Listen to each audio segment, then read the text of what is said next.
রূপলী নদীর ধারে একটি ছোট্ট গ্রাম, নাম তার শান্তিপুর। শান্ত নাম হলেও গ্রামের এক প্রান্তে ছিল এক গভীর রহস্য। নদী ও শ্মশান ঘাটের ঠিক মাঝখানে দাঁড়িয়েছিল এক বিশাল অশ্বত্থ গাছ। গ্রামের মানুষ একে বলতো প্রেত অশ্বত্থ। আসলে গ্রামের মানুষের বিশ্বাস ছিল এই গাছে থাকে এক ভয়ঙ্কর প্রেত।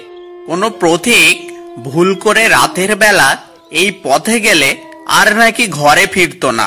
এই শান্তিপুরের জমিদার ছিলেন দীননাথ রায়। তিনি দেখতে যেমন রাগী, তার লোভও তেমন বিশাল।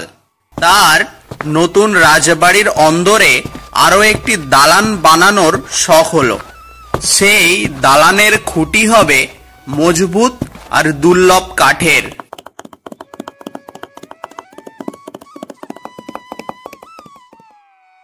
আরে, এত বড় গাছটা অযথা দাঁড়িয়ে জমি নষ্ট করছে কেন? এটার কাঠ পেলে আমার দালান তো রাজকীয় হয়ে উঠবে। তিনি গ্রামের গরিব কাঠুরিয়া কানাইকে ডেকে পাঠালেন। কানাই ভয়ে কাঁপতে কাঁপতে জমিদারের কাছে হাজির হলো। কালই যাবে শ্মশান ঘাটের ওই অশ্বত্থ গাছটা কাটতে। ভালো করে কাটবি কিন্তু। যদি সফল হোস তবে তোকে সোনার মোহর দেব। কানাইয়ের মুখ শুকিয়ে গেল। আজ্ঞে জমিদার মশাই, কিন্তু ওই গাছ যে। ওই গাছ কি? তোদের যত সব কুসংস্কার, ভূত প্রেত বলে কিছু আছে নাকি? মোহরের লোভ তোর সাহস যোগাবে। যা, কালই কাজ শুরু করবি। কানাই ভয়ে রাজি হলো না, কিন্তু সোনার মোহরের লোভ সে সামলাতে পারল না। তার ছোট্ট মেয়েটার জন্য নতুন জামা আর তার অসুস্থ স্ত্রীর পথ্যের কথা মনে পড়তে সে মাথা নেড়ে সম্মতি জানালো।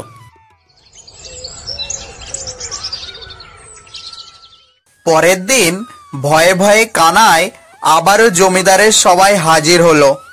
হুজুর, দিনের আলোয় নাকি গাছের কাছে পৌঁছানো যায় না। গাছটি দিনের বেলা আরো ভয়ানক দেখায়। আসলে আমি সাহস পাচ্ছি না। বেশ, তবে তুই আজ রাত 12টার পরে যাবি। একা যাবি কিন্তু, কেউ যেন জানতে না পারে। মোহর তবে তোর।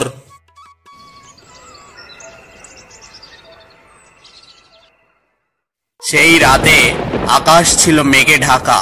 চাঁদ ঢেকেছিল ঘন অন্ধকারের আড়ালে। কানাই কাঁধে ধারালো কুঠারটি নিয়ে রওনা হলো প্রেত অশ্বত্থের দিকে। যত সে গাছের কাছে যায়, বাতাস যেন ভারী হতে থাকে। রাত তখন নিঝুম, শুধু ঝিঝি পোকার ডাক আর কানাইয়ের হৃৎপিণ্ডের ধুকবুক আওয়াজ। কানাই গাছের গোড়ায় পৌঁছে কুঠার তুলতেই হঠাৎ তার কানে এলো এক চাপা ঠান্ডা হাসি। সে হাসি যেন 1000 বছরের পুরনো। এসেছিস কাঠুরে, ফিরে যা। এই গাছ আমার আশ্রয়। একে কাটতে এলে তোর আর তোর জমিদারের সর্বনাশ হবে জানা। না, আমি গরিব। সোনার মোহর আমার চাই। তুমি কে আমি জানি না, কিন্তু আমার মেয়ের মুখে হাসি ফোটাতে এই গাছ আমাকে কাটতেই হবে। লোভের টানে সে প্রেতের কথা কানে নিল না। সে জোরে শ্বাস টেনে কুঠারটি সর্বশক্তিতে আবারও তুলল। তবে রে কাটুরে, দেখ তাহলে এবার।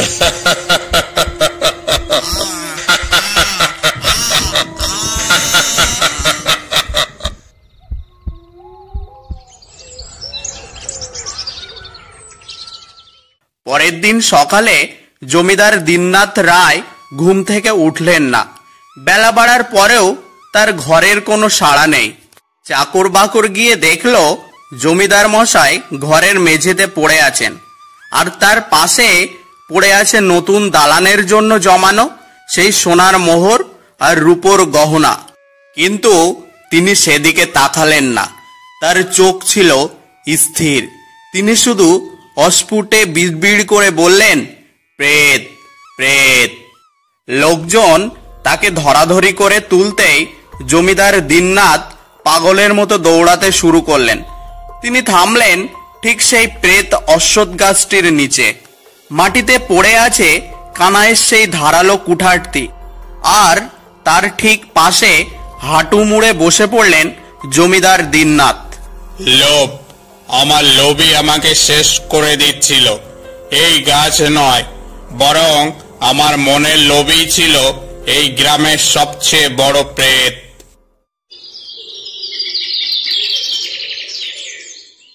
সেই দিন থেকে জমিদার দীননাথ তার সব সম্পত্তি গ্রামের দরিদ্রদের মধ্যে বিলিয়ে দিলেন। বাকি জীবন তিনি অতি সাধারণ জীবন কাটান। কানাই তার মোহর পায়নি, কিন্তু তার পরিবারকে বাঁচানোর পথ খুঁজে নিয়েছিলেন সৎভাবে। আসলে প্রেত অসৎ কোন নিরীহ মানুষকে আঘাত করত না। সে কেবল লোভী আর অত্যাচারীদের মনে ভয় ধরিয়ে তাদের পাপের প্রায়শ্চিত্ত করাতো। তাই বলি, বাঁচাও কারণে লোভ করো না, কারণ মরের লোভের চেয়ে বড় ভূত আর পৃথিবীতে নেই। বাচ্চা, গল্প কেমন লাগলো? কালকে আবার বলবো।